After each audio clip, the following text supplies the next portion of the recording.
महाराष्ट्र के नवी मुंबई विस्तार में श्री स्वामीनारायण गुरुकुल राजकोट की संस्थान का शिला पूजन समारोह एवं अमृत सम्मेलन में उपस्थित गुजरात के परम आदरणीय गवर्नर श्री आचार्य देवव्रत जी एवं समग्र गुरुकुल परिवार के गुरु स्थान पर विराजित परम पूज्य गुरु महाराज श्री देवकृष्ण दास जी स्वामी एवं महंत स्वामी श्री देवप्रसाद दास जी स्वामी, पूज्यपाद धर्मवल्लभ दास जी स्वामी,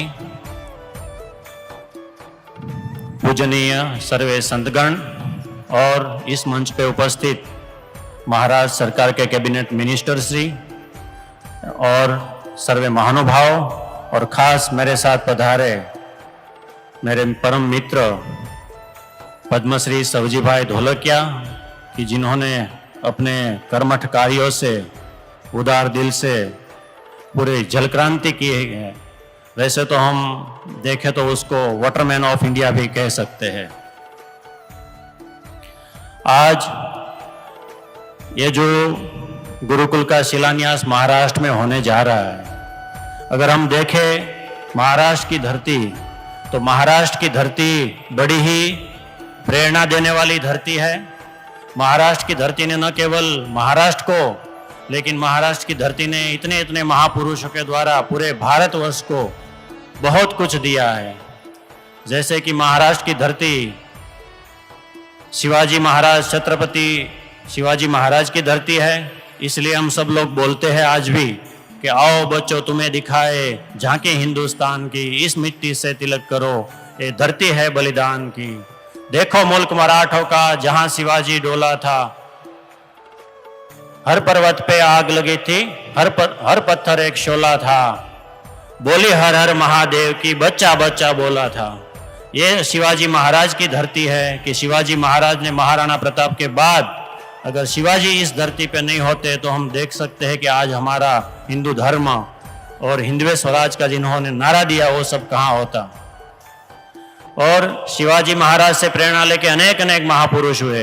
इस महाराष्ट्र की धरती संतों की भी धरती है और वीरों की भी धरती है। जैसे कि वीर सावरकर की धरती है। वीर सावरकर जी ने काला पानी की आज़ादी की स्वतंत्रता की लड़ाई में दशकों तक काला पानी की कारावास की सजा भुगती। उसके बाद भी वो प्रखर राष्ट्रवादी थे, प्रखर हिंदू राष्ट्रवादी भी थे। वो उन्होंने अभिनव भारत संगठन का निर्माण किया था और वो बड़े ही हमारी हिंदू संस्कृति और गुरुकुलों में आस्था रखने वाले महापुरुष थे। स्वदेशी का नारा सबसे पहले वीर सावरकर ने ही भारत को दिया था और हमारे जो ऋषि परंपरा और संतों के प्रति वो बड़ी आस्था रखते थे। सामाजिक समरसता के वो प्रखर राष्ट्रवादी थे। उनके 3 सिद्धांत थे कि राष्ट्रवाद की पहचान सिर्फ व्यक्ति के जन्म के आधार से नहीं होती है, वो अपने व्यक्तिगत जातिगत गुणों से, भौगोलिक एकता और साझी संस्कृति के वो प्रखर हिमायती थे। ऐसे वीर सावरकर की भूमि में आज गुरुकुल का स्थापना हो रहा है। और साथ साथ में मैं ये भी कहना चाहूँगा कि आज भारत का जो अमृत महोत्सव, आज़ादी का अमृत महोत्सव हम मना रहे हैं पूरे भारतवर्ष में, वही एक ऐतिहासिक क्षण श्री स्वामीनारायण गुरुकुल राजकोट भी अपना अमृत समारोह इसलिए है कि वो भी आज इसी साल अमृत महोत्सव हम मनाने जा रहे हैं क्योंकि राजकोट गुरुकुल की स्थापना के 75 वर्ष हो रहे हैं। आजाद भारत की ऐसी विरल घटनाएं हुई थी। वैसे मैं बार बार हमेशा कहता हूं, आज महाराष्ट्र में भी कहना चाहूंगा कि आजाद भारत की जो पहचान है वो सिर्फ 75 ईयर्स से नहीं है, सदियों से है। और हम आज़ादी का सच्चा सेलिब्रेशन तभी मना सकते हैं जब हम हमारी खंडित, सदियों से खंडित विरासतों जो ध्वस्त हुई है उसको हम फिर से उजागर करें। जैसे कि जब आज़ाद भारत आज़ाद हुआ तब सबसे पहले आज़ादी जिन्होंने मनाई वो एक सरदार पटेल की, उन्होंने सोमनाथ मंदिर का जीर्णोद्धार किया। और आज़ाद भारत में दूसरा संकल्प हमारे गुरुदेव शास्त्री जी महाराज ने लिया कि ये हमारी पुरातनी जो संस्कृति है, गुरुकुल संस्कृति, उनको हमें फिर से उजागर करना चाहिए। अगर हमें आने वाले समय में जो राष्ट्र को अच्छे नागरिक देने हैं तो उसके लिए अच्छे नागरिकों की जरूरत है। बच्चों का घड़तर होना चाहिए, उनके संस्कारों का घड़तर होना चाहिए। इसलिए स्वामीनारायण गुरुकुल राजकोट की फर्स्ट गुजरात की भूमि पे स्वामीनारायण संप्रदाय में शास्त्री जी महाराज ने स्थापना की। वो भी एक राष्ट्र की विरल घटना थी, वो शास्त्री जी महाराज ने गुरुकुल की स्थापना की। आज यहाँ पे इतने संत उपस्थित है। मैं मेरा इतिहास बताऊं तो मेरे जैसे यहाँ पे बहुत सारे भूतपूर्व विद्यार्थी हैं जो गुरुकुल में पढ़े हैं और वो सब 1 रुपये में पढ़े हैं। यहाँ पे जितने भी संत बैठे हैं वो सब संत लोग परम त्यागी हैं और ये भारतीय संस्कृति की धरोहर रूप सब संस्कारों को गुरुकुलों का प्रवर्तन करते हैं। बड़े ही त्यागी तपस्वी संत है। वो संत लोगों को अपने लिए कुछ नहीं चाहिए, ये कभी मांगते नहीं है, सब अयाचक व्रतधारी है। और ये संतों का जो मिशन है सिर्फ गुरुकुल और आध्यात्मिक क्षेत्र का नहीं है। सच्चे अर्थ में गुरुकुल का जो मिशन है वो सबसे बड़ी राष्ट्र की सेवा है। अगर अच्छा समाज का निर्माण करना है तो गुरुकुलों की आज भारत देश में बहुत आवश्यकता है।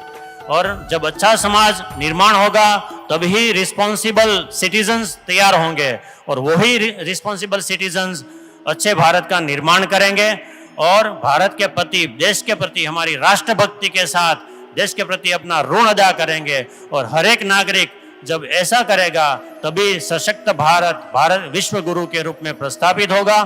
तो मेरी तो एक ही कामना है कि ऐसे संत लोगों और ऐसे मिशन में हम जितना भी समर्पण करें, फूल नहीं तो फूल की पंखड़ी भी हम जितना भी समर्पण करें वो समर्पण बहुत ही अमूल्य है और हमारी आने वाली जनरेशन, आने वाली पीढ़ियों के लिए बहुत सुखदायी रहेगी।